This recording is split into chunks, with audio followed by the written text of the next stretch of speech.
We're on a mission from God.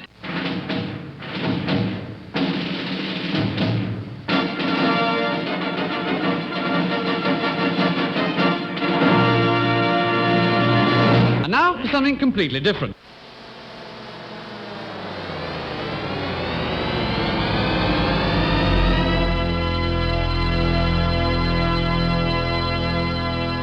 Let's get ready to rumble! Yeah, baby, yeah!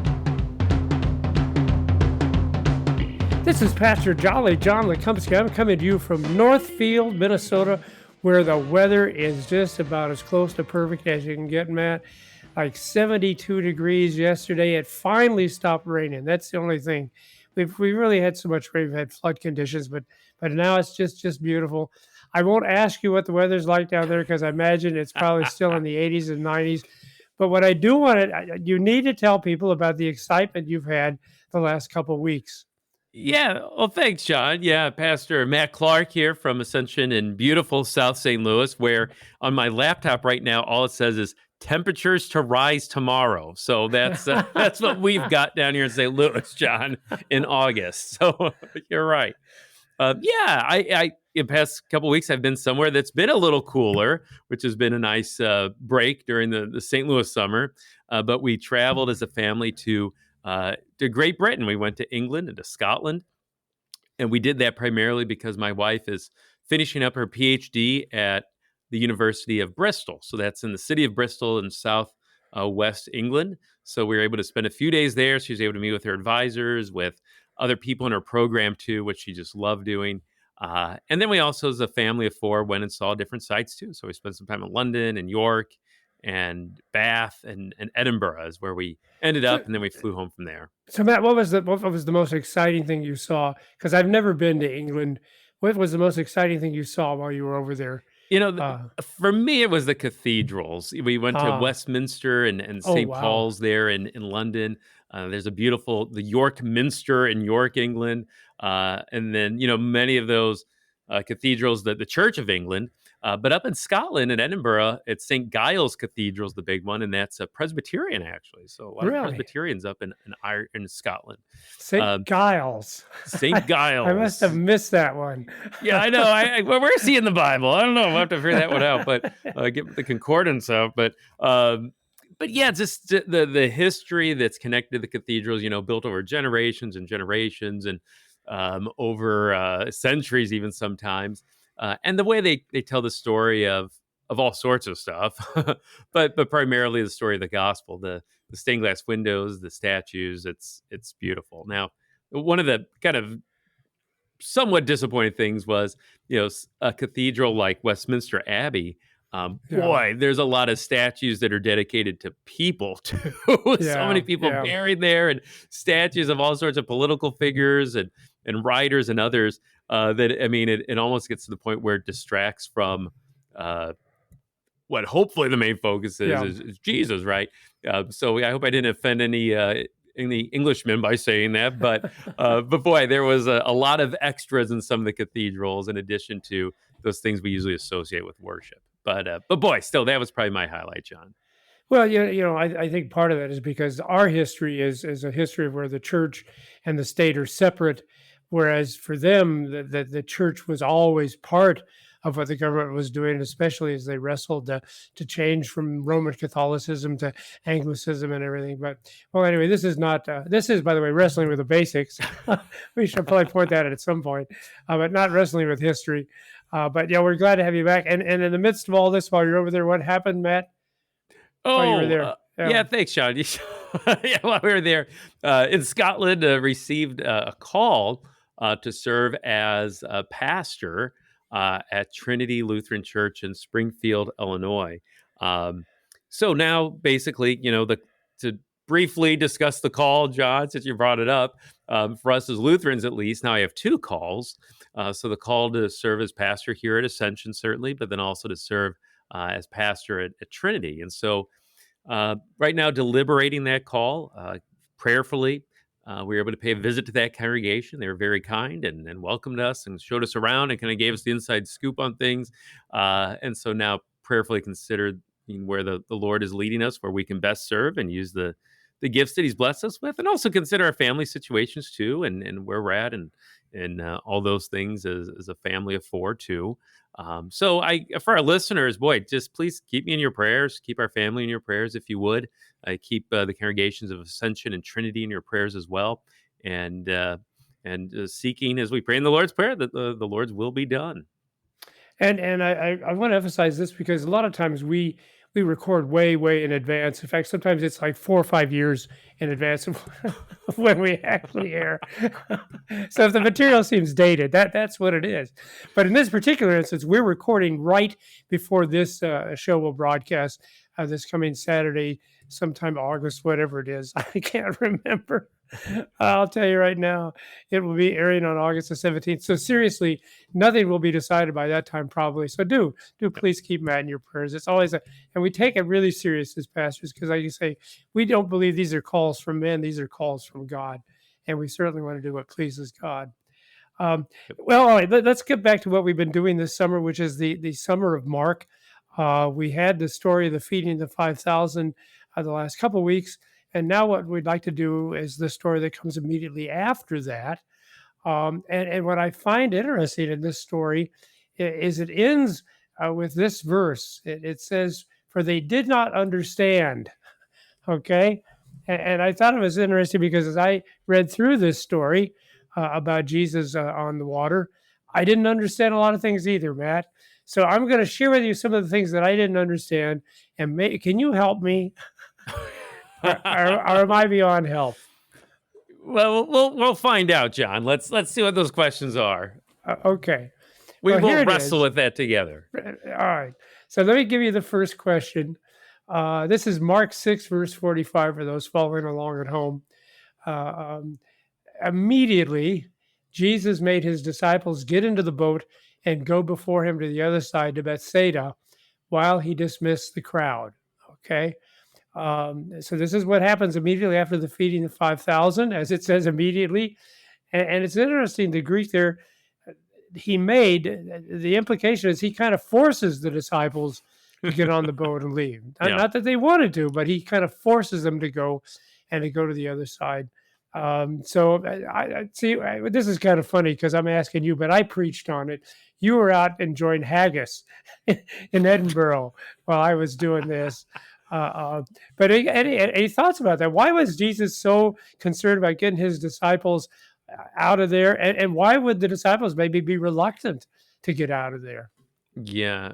My one thought connected to haggis, first of all, is have a Yeah. dram of whiskey scotch before you eat the haggis. That helped me. So now we know This is why they're really great. into the scotch. It's because of what they eat. You got to have something to drink before you can eat that. So Yeah.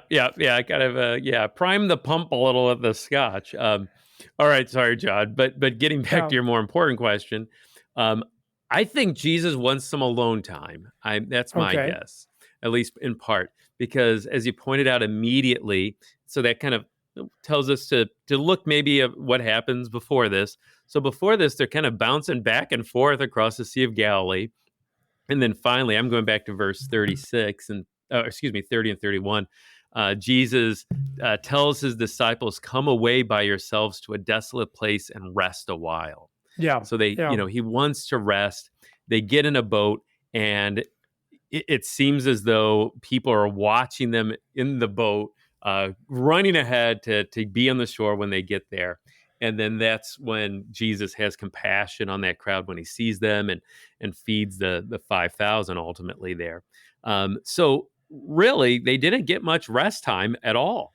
Their planned rest was interrupted. And so now, once the crowds have dissipated, those who ate the loaves were 5,000, they ate to their full. So immediately then, he made his disciples get into the boat and dismiss the crowd. So he sends the disciples away even. And the very next thing Jesus does is he goes up on a mountain to pray. So I'm thinking that Jesus, in part of it, is he wants some alone time. He wants some time to get away to a desolate place and rest a while, as he says earlier in verse 31. So I really like that insight. And I think probably not only for himself, but also for the disciples. I never thought about it before until you brought it up, that probably the disciples weren't going to get any rest as long as Jesus was with them either, because like you said, wherever they go, the crowd follows. So maybe that was Jesus' way of saying, okay, I'm going to give you guys some alone time as well, Well, because yeah, they're gonna see me, and I'm not leaving. I'm not on the boat, so they won't go following after you. It's just the Uh, disciples who yeah, want yeah. we want But Jesus. Yeah. and he needs it too, like you said. Yeah, he's tired as well, and especially as you read on now, and the Gospel of John actually tells us what happens immediately after this, and things kind of start to go sour. It's not long after this that people actually start leaving Jesus, and of course, ultimately, all of this will end up leading to his suffering and death on the cross. So okay, that sounds like a good explanation. Everybody needs a little rest, and what better way to do that than to send the disciples off by themselves, and then Jesus goes off by himself as well. The thing that I came up with, Matt, was the fact that, like I said, things aren't looking good because this crowd is going to totally misinterpret what Jesus is doing here. And John will tell us that they want to make him into their king. And that's what really will drive the crowd away when he says, "No, I'm not here to be your bread king." Uh, Mm-hmm. uh, Mm-hmm. and maybe that's also why he sends the disciples away, because he doesn't want them to get infected with that kind of attitude that Jesus is all about taking care of our earthly needs. Not that he doesn't take care of our earthly needs. I really do believe what it says in the Catechism when it says that he will provide for all of our bodily needs. And in that first article of the Catechism, it goes into the list of all the things. So I believe that he provides those, but it isn't what Jesus came for. And in fact, he wouldn't have had to come down to heaven to do that. He could have done that up in heaven. He does do it up in heaven. Mm-hmm. Nobody's Mm-hmm. going to do something much, much more significant. Well, anyway, so that's the one thing that puzzled me. Give me a second here. I'll pull up my Bible, and I'll share with you the other thing that really, Okay. really puzzled me. Yeah. So so Jesus, as you said, Matt, has gone up to the mountain to pray, and when evening came, the boat was out on the sea, and he was alone on the land. And he saw that they were making headway painfully, for the wind was against them. And about the fourth hour of the night, he came to them walking on the sea. And here's the thing I don't understand. Mark tells us he meant to pass them by. Yeah. Okay. I know. Well, I mean, maybe just a few comments. Don't you find it exciting that even though he's on the land and they're on the sea, he still knows what they're doing and what's going on? Yeah. Yeah. He knows that they're making headway painfully. The wind is against them. Yeah. Whether he can see them at a distance or he just knows, he's aware of their struggle. So I find that a great comfort. I know Jesus is also off at a distance now, or at least that's how we think of it in terms of Mhm. spatial relationships. He's in heaven, but yeah, he knows whatever you're going through right now. Everyone who's listening to us. The other thing that I find really impressive is that he doesn't just sit up there and say, "Well, that's too bad." Gosh, I feel sorry for those guys out on the man. They should be up here on the mountain with me. Yeah. But no, immediately he sets out to help them, and I hope everyone listening realizes that's the absolute truth. Jesus right now has every intention of helping you, whatever it is you might be struggling with, and even if he has to walk on water to get to you, he will do that, and he can do that because he's the Almighty God. But now the question that is the puzzle: what does it mean he meant to pass by them? I thought the point was going out there to help them. Have you ever dealt with that passage before, Matt? Apparently not. Yeah, apparently he wasn't going out to help him. That wasn't the only reason. I think it's kind of funny, firstly, that Jesus, he intended just to walk past them. If he was taking a shortcut, he didn't want to have to. They already took the boat, right? Yeah. So yeah, how else is he going to get across the sea? Well, he'd have to walk around the whole thing, which Yeah. is going to take a whole lot longer. So he's taking a shortcut. He's going the short way. He was just going to pass by them. Why was he going to pass by them? I don't know, John. That would have been quite a surprise when they got to the shore and here's Jesus standing there waiting for him, though, right? How did he get there? But that seems to be the intention. I guess what interests me too is why does he stop? What prevents him from just passing by? They're crying out, they're terrified, and then he speaks to them. So I don't know. I think that's interesting. I wonder if they hadn't cried out, if they weren't terrified, if things were, would Jesus keep going? Would things have been, oh, they're doing fine. Things are hunky dory. I'm going to keep going. I don't know. I don't know. And and then is that instructive for us to maybe cry out to the Lord too when we're terrified? That we too would, Lord, be with us, right? Don't pass us by. We need you. Yeah. So I think it's kind of interesting. It seems like it's not until after they cry out, and part of it is fear that they think it's a ghost, but they cry out, and then finally he stops and talks with them. So the where you're going there, so obviously I had a chance to do a lot of research on this since I actually preached on this text, so I have that advantage over you. And I wonder if people realize that it's not easy. It's not easy to preach. I think maybe people think we get up there and we kind of shake it out of our sleeve, as they Hmm. say. Hmm. But Hmm. generally, when you hear a pastor preach a sermon, he's done a lot of time studying the text, reading other commentaries, and what have you. Uh, and so, of course, this issue is greatly debated because I think everyone's puzzled. Why would Jesus want to pass you by? And one of the answers I read is pretty much similar to what you said. They drew an analogy to the story about Jesus and the two disciples on the road to Emmaus. Do you remember that story, Matt? Oh yeah, you And- bet. Yeah, post resurrection, yeah. Jesus So, walking so, with those so to they don't know that Emmaus. it's Jesus walking with them. And here's what it says. So they drew near to the village. So this is Jesus and these two other guys that don't know they're with Jesus. So they drew near to the village to which they were going. He acted as if he were going farther. So it's the same thing. It looks like Jesus is just going to leave them until, of course, they invite him to stay. In fact, they encourage him, come and have supper with us. So that may very well be the point that Jesus will appear to be walking by, and he's just waiting for us to notice and to cry out. That's what he's waiting. And certainly the Bible says, "You have not because you ask not." Hmm. Okay, Hmm. so that could be. Although, of course, as you already alluded, let me read those verses too, because if that was the deal, if Jesus was trying to get them to pray to him, it didn't quite work out that way, did it? Well, yeah. So they're just crying out Yeah. in fear. They're not crying out necessarily, in faith at this point, right? They think it's a ghost. They don't even know it's Jesus, right? They think it's a ghost. And yet I think Jesus has compassion on them in their moment of fear and terror as he's walking by. And yeah, so but when they saw him walking on the sea, they thought it was a ghost and cried out. For they all saw him and were terrified. So yeah, so not a cry of faith, a cry of fear. And who wouldn't think it was a ghost? My goodness, it's somebody on the water. But you're right. What a good point, Matt. But immediately he spoke to them and said, "Take heart, it is I. Do not be afraid." Uh, so right there, if you ask me, that's worth your money right there to know that even when we're terrified, even Yeah. when we have doubts, Jesus isn't going to say, "Well, you fools, why don't you go to hell?" No, he's going to say just what he says: "Take heart, it is I. Do not be afraid." He knows the weakness of our flesh, and so no, even in our terror, he would never abandon us. In fact, I suppose in our terror, he would even more forcibly, loudly, clearly proclaim the fact, "Hey, it is I.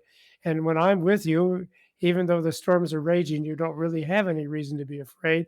And if you must be afraid, go ahead and be afraid. But trust me, I'm here. I'm going to take care of things." Um, the other thing, though, that I discovered is maybe we're simply misinterpreting that word he meant to pass by. Let me share with you a couple Old Testament passages that maybe reflect on this, and you'll know these passages right away when I say them. You remember Moses, right? And God Hmm. was going to show Himself to Moses, and what it says in Exodus 34 is the Lord. Okay, are you ready? Passed Passed by by. him and proclaimed, the Lord, a God merciful and gracious, slow to anger, and abounding in steadfast love and faithfulness. Um, weren't you telling me earlier that you were was it Elijah or Elisha that you just got dealing with? Oh, Elijah. Yeah. Our Okay. Old Testament reading recently, and how an angel appears to Elijah when he is down and out and just afraid and exhausted. So next week, you want to do that? You want to do Sure. that? Yeah. Okay. It's a great account. It's one that we don't probably reflect on too often, but I think it's worth giving some thought. Well, and it ties in with this phrase, he passed by, because you remember, and I don't know where this story fits into your story, but there's the story of Elijah, and he's in this cave, and he's hiding out because he's scared. He's frightened again, just like the disciples. Yep. And of course, it says that the Lord passed by Elijah. What is it? First, I think in a wind, and then in a fire, and then finally in a still small voice. But it's that same phrase, passed by. So I'm thinking it's not an English phrase, right? Because when we say passed by, we mean someone's going ahead of us and leaving us behind. I think that's the essence, leaving us behind. I think this is Yep. more of a Hebraic way of speaking, which simply says that someone wants to get ahead of us so we can see them, as you kind of alluded to earlier. Mhm. The point isn't he doesn't want to leave the disciples behind, but the point is they're heading into the storm. Their eyes are focused on the wind of the storm, and somehow he has to catch up with them because he started on the land, but he has to not just catch up with them, he has to kind of get ahead of them a little bit so they will actually notice that he's there. So anyway, but does that make any sense to you? Well, yeah, and I think when we look at it that way, it's when God has done that in the past, it's it's out of mercy. Those examples with Elijah and with Moses as well. That a sign of His presence and even His mercy that He allows them to even have perhaps a glimpse of Him and to know His presence. And perhaps, here Jesus as He passes by them and perhaps even goes ahead of them to make His presence known to them, that even in the midst of the wind and the waves, He's Emmanuel, God with us. Um, To me, the parallel is we get so focused on our trials and our problems, and that's where our attention is pointed. And I think sometimes maybe we just need to slow down a little bit and give Jesus a chance to catch up with us, and maybe to get in front of us a little bit, and to do just like you said, to speak His word to us. And then we realize, oh, okay, this is a scary situation. No one's man. If you're on the ocean, how many hours did it take you to get from us over there? That was a whole Atlantic Ocean you crossed over. Oh yeah, over 7 hours. Yep. Yeah, yeah. And at any moment, if that plane collapses, no, there's no place to land. You're just out there.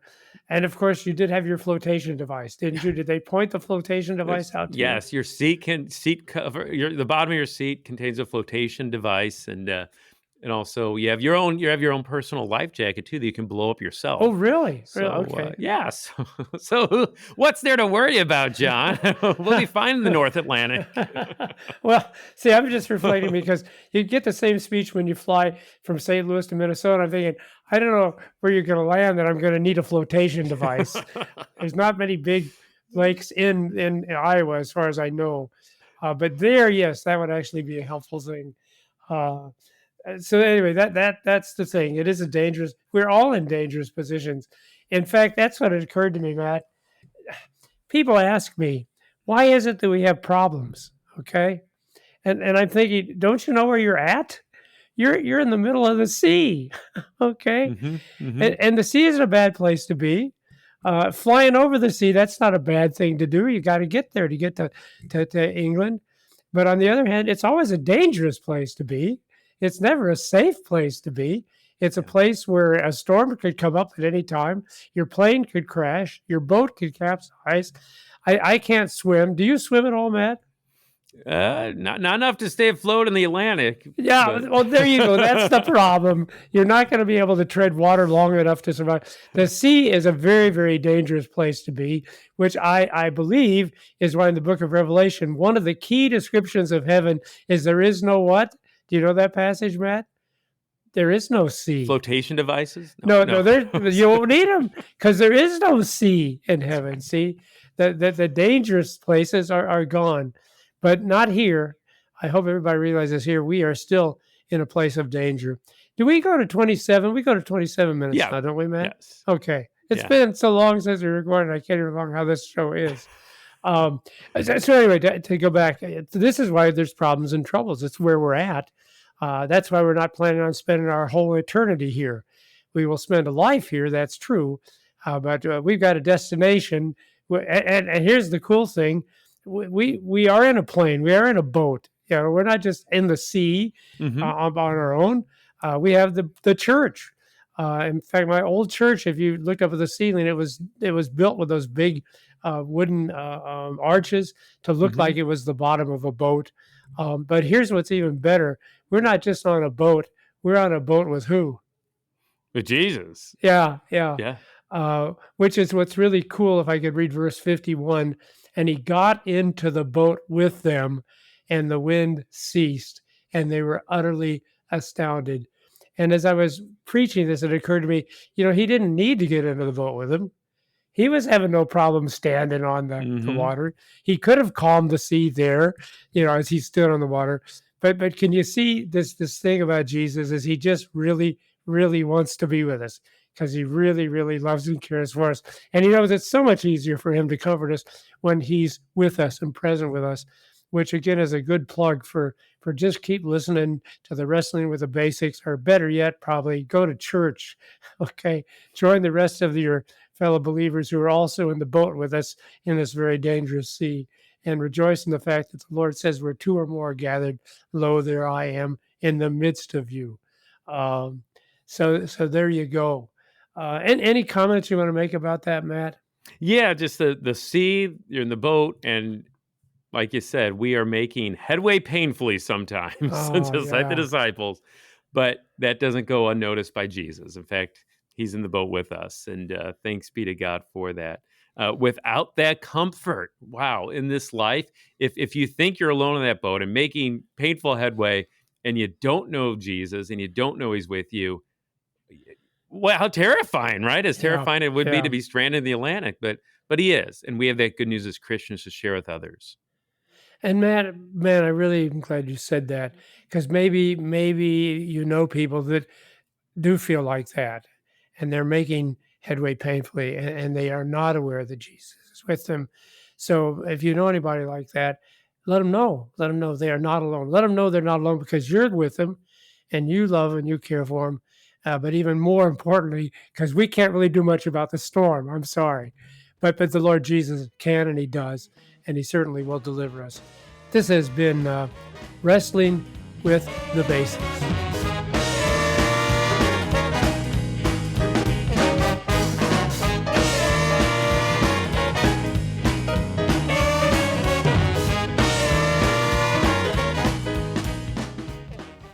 Showing support for KFUO is now easier than ever. You can sport a KFUO shirt, swag, or even socks by visiting our online store. Go to kfuo.org/store and order high-quality KFUO-branded merch. You no longer need to wait for our annual share-a-thon for a chance to show your KFUO spirit. Visually share and wear this ministry out in the world by checking out our selection. Every purchase helps to support our proclamation of Christ for you, anytime, anywhere. Go to kfuo.org/store.